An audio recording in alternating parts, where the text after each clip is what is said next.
111-এর পর থেকে বিগত ফ্যাসিস্ট সরকারের আমলে বিএনপি চেয়ারপারসন খালেদা জিয়ার বিরুদ্ধে মোট ৩৭টি মামলা দায়ের করা হয়। বুধবার নাইকো মামলায় খালাস পাওয়ার মধ্য দিয়ে তার বিরুদ্ধে দায়ের হওয়া সব মামলায় খালাস পেয়েছেন। এরকম আরও ভিডিও দেখতে এখনই সাবস্ক্রাইব করুন। মামলামুক্ত হয়েছেন 3বারের নির্বাচিত সাবেক এই প্রধানমন্ত্রী। এসব মামলার মধ্যে 13টি মামলা হয় 2007 ও 8 সালে বিগত সেনা সমর্থিত তত্ত্বাবধায়ক সরকারের আমলে। 24টি মামলা করা হয় বিগত আওয়ামী লীগ সরকারের আমলে। মামলাগুলোর মধ্যে 5টি দুর্নীতি মামলা, 4টি মানহানি ও 1টি রাষ্ট্রদ্রোহ মামলা। বাকিগুলো হয় হত্যা, নাশকতা, অগ্নিসংযোগ, বোমা হামলা, মুক্তিযুদ্ধের শহীদদের নিয়ে কটাক্ষ, ধর্মীয় অনুভূতিতে আঘাত, মিথ্যা জন্মদিন, মুক্তিযুদ্ধের ইতিহাস বিকৃতির অভিযোগে। ঢাকায় 28টি ও ঢাকার বাইরে 9টি মামলা হয়। এসব মামলার মধ্যে জিয়া অরফানেজ ট্রাস্ট ও জিয়া চ্যারিটেবল ট্রাস্ট মামলায় তাকে কারাদণ্ড দেয়া হয়। বাকি মামলাগুলোর বিচার চলমান ছিল। জিয়া অরফানেজ ট্রাস্ট মামলায় সাজার রায় ঘোষণার পর 2018 সালের 8 ফেব্রুয়ারি খালেদা জিয়াকে পাঠানো হয় কারাগারে। সাজা ভোগ করেন 2 বছর 1 মাস 16 দিন। এরপর করোনাকালে বিগত সরকার তার সাজার কার্যকারিতা স্থগিত করে। শর্ত সাপেক্ষে কারামুক্তি দিয়ে বাসায় থাকার সুযোগ দেয়া হয় 3বারের নির্বাচিত সাবেক এই প্রধানমন্ত্রীকে। তবে বয়সজনিত কারণে শারীরিক নানা জটিলতায় আক্রান্ত হলেও বারবার আবেদনের পরও তাকে বিদেশে চিকিৎসার সুযোগ দেওয়া হয়নি।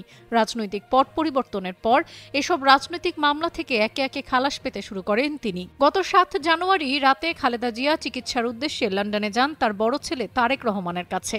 বর্তমানে সেখানেই আছেন 80 বছর বয়সী এই রাজনীতিবিদ। খালেদা জিয়ার মামলার তালিকা বিশ্লেষণে দেখা যায় 111 পরবর্তী সময়ে সবচেয়ে বেশি মামলা হয় 2015 সালে।